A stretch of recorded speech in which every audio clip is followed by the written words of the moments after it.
Salut tout le monde, c'est Alien et aujourd'hui petite vidéo spéciale reliée à ma précédente vidéo sur Walt Disney puisque l'on va aborder un phénomène assez récent chez Disney, à savoir les adaptations live. Depuis quelques années, Disney s'est lancé dans les adaptations live de ses plus grands classiques afin de leur redonner une nouvelle jeunesse. Et aussi pour apporter beaucoup d'argent, mais ça faut pas en parler. Pour cela, la recette est très simple. Prenez un classique animé de Walt Disney, gardez la maison de production et le scénario, ajoutez des acteurs, un réalisateur, un budget équivalent au PIB du Honduras, mélangez le tout avec une campagne de promotion gigantesque et paf, ça fait une adaptation. Les adaptations live n'ont pas commencé dans les années 2000 comme certains ont pu le croire, mais bien dans les années 90, plus précisément en 1996, avec l'adaptation sur les écrans des 101 Dalmatiens. On connaît tous l'histoire des 101 Dalmatiens, celle de Pongo et Perdita qui ont littéralement battu un record du monde en mettant au monde une portée de 101 Dalmatiens, et dont la fourrure est convoitée par l'un des méchants les plus dégueulasses, oui, on peut dire ça, Cruella d'Enfer, une créatrice de mode obsédée par la fourrure animale. Le genre de personne qui, dans la réalité, aurait constamment des membres de Greenpeace et de la SPA sur le dos. Elle fait donc tout son possible pour avoir les petits chiots, d'abord en essayant de les acheter, puis devant le refus des propriétaires, va essayer de les voler pour les noyer et récupérer leur fourrure. En gros, on parle d'une femme sans cœur qui, pour faire un manteau de fourrure, passe par le trafic d'animaux, puis par le kidnapping et, en cas de succès, la noyade et le dépeçage d'animaux domestiques. Bienvenue chez Disney! Bon, ça c'est pour la partie film d'animation. Qu'est-ce que ça donne en version live? Eh bien, la version live est très fidèle à la version animée de Disney. On y retrouve l'histoire de base, les gags sont assez drôles et passent parfaitement dans un film pour enfants, et mention spéciale au casting constitué de Glenn Close dans le rôle de Cruella d'Enfer qui franchement m'a bien fait peur étant petite, et après avoir revu le film pour l'épisode, je comprends maintenant pourquoi. Venons-en au fait, imbécile! On était une méchante petite tigresse, hein, chérie.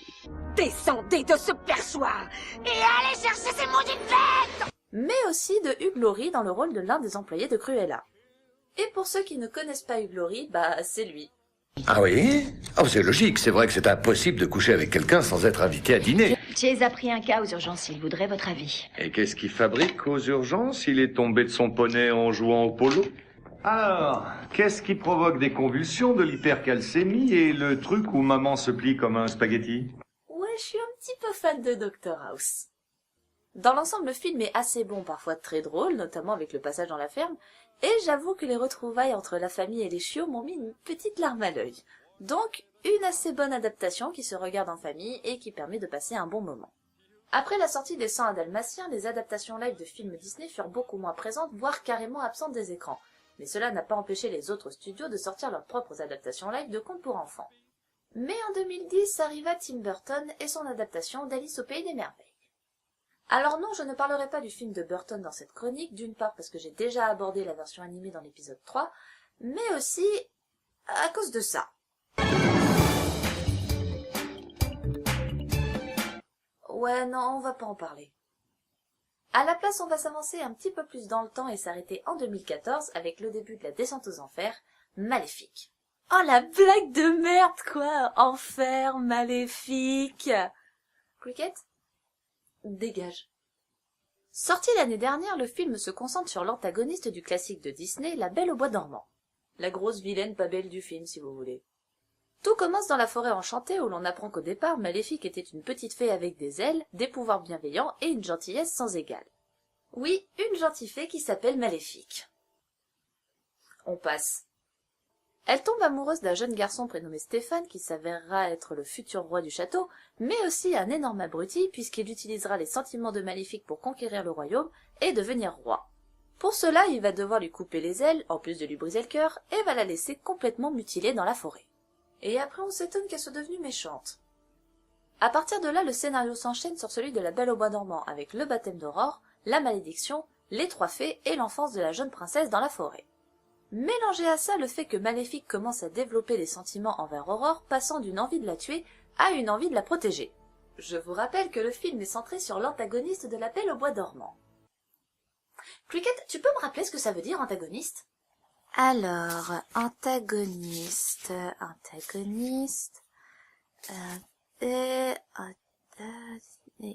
antagoniste. Nom masculin, opposant, adversaire, ennemi, s'oppose au personnage principal.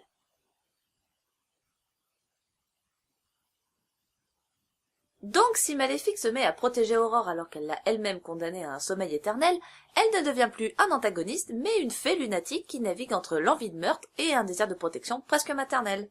Et c'est là que réside le principal défaut du film. Maléfique n'est plus un des méchants classiques de Walt Disney, mais une sorte d'ange gardien avec des cornes. Bon, en même temps, quand on voit les 3 cruches qui lui servent de fée, on peut dire que c'est pas plus mal que Maléfique garde un œil sur la princesse. Mais c'est pas le principe d'un antagoniste. Et encore, je ne vous ai pas parlé d'Aurore qui, après avoir appris le sort jeté par Maléfique, ne trouve rien de mieux à faire que de foncer en courant vers le château et accomplir la malédiction de la méchante fée. Pauvre Hey! On a dit quoi? Plus de gros mots!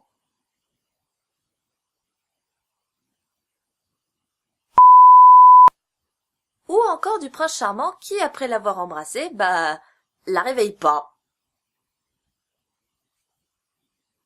Et le pire, c'est qu'à la fin, Aurore et Maléfique sont amis et alliés, et le prince sort de nulle part et fait craquer la princesse.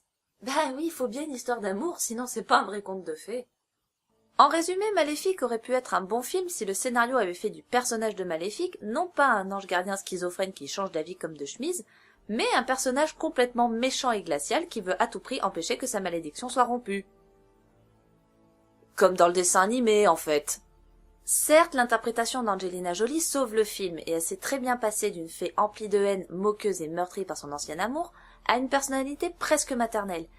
Mais je suis désolée, mais le personnage de Maléfique est très éloigné de la version animée qui est 1000 fois plus perverse et méchante que celui de la version live.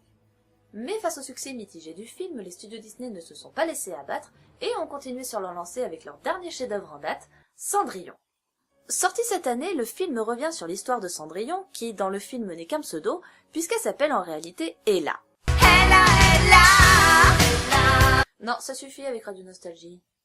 Donc l'histoire commence avec la famille d'Ella, heureuse et pleine de vie, mais un jour la mère meurt et le père se retrouve tout seul avec sa fille, jusqu'à ce qu'il se remarie avec une marâtre interprétée par Cate Blanchett, plus rousse que jamais. Quand on dit que les roux sont l'incarnation du mal, ici on en a un parfait exemple. Après la mort du papa, la marâtre, accompagnée de ses 2 filles, Javotte et Anastasie, et de leur chat Lucifer, vont obliger Cendrillon à faire toutes les tâches de la maison, la réduisant petit à petit à l'état de servante. Je sais, vous allez me dire que tout le monde connaît l'histoire de Cendrillon, et vous allez plutôt me demander ce que vaut la version live par rapport à la version animée. C'est pas si mauvais. Certes, j'ai toujours trouvé le personnage de Cendrillon complètement niais, incapable de se rebeller, sauf à la fin où elle réalise enfin qu'elle peut dire non à sa connasse de belle-mère, mais si on compare les 2 versions du film, on peut dire que la version live est assez fidèle au dessin animé. Le réalisateur Kenneth Branagh a voulu garder le côté conte de fées mis en place dans le dessin animé de Disney, et il le fait très bien, notamment avec la voix off, posée ici comme le narrateur de l'histoire, ou encore avec les effets spéciaux qui, certes, piquent un peu les yeux au premier visionnage, mais qui remplissent parfaitement leur fonction, à savoir apporter un aspect magique au film. Après, je ne dis pas que le film est parfait, il a des défauts, comme par exemple le fait qu'ils ont complètement défiguré Robb Stark. Pardon, ça c'est mon côté fan de Game of Thrones qui ressort. Mais si on prend le film pour ce qu'il est, c'est-à-dire un conte de fées, Cendrillon remplit parfaitement ses fonctions, à savoir apporter une jolie histoire de princesse et être un divertissement. En conclusion, que peut-on dire des versions live de Walt Disney?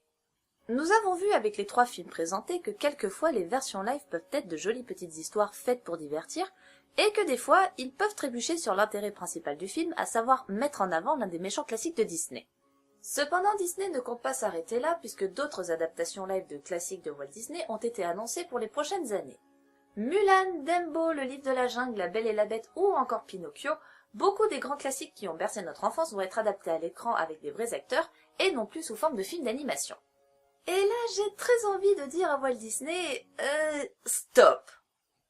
Certes, on ne sait pas ce que Disney nous réserve, mais des fois, il vaut mieux être curieux et avoir envie de regarder les dessins animés d'origine, plutôt que de se contenter d'une simple copie qui, pour les plus nostalgiques, ne remplacera jamais leur version favorite.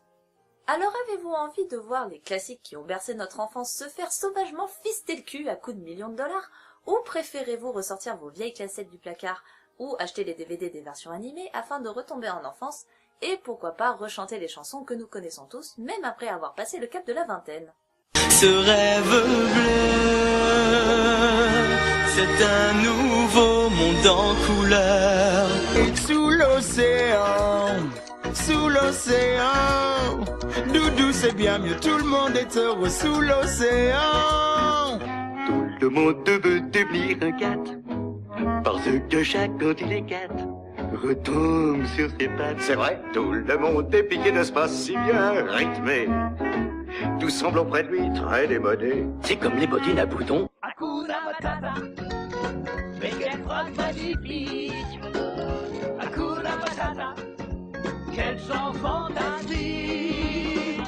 Ce mot signifie que tu vivras ta vie. Ouais, chance petit, Sans aucun souci. philosophie. Hakuna Matata. Réfléchissez-y. Et dites-vous qu'il vaut mieux puiser à la source et goûter une eau meilleure plutôt que de se contenter d'une flaque d'eau boueuse et sans saveur. Sur ce, c'est la fin de cet épisode hors série, j'espère qu'il vous a plu. N'hésitez pas à partager la vidéo sur les réseaux sociaux, à vous abonner à ma chaîne si le concept vous plaît, et à me suivre sur Twitter pour suivre l'actualité de ma chaîne. Je vous fais de gros bisous et à très vite pour l'épisode 4. Allez, ciao!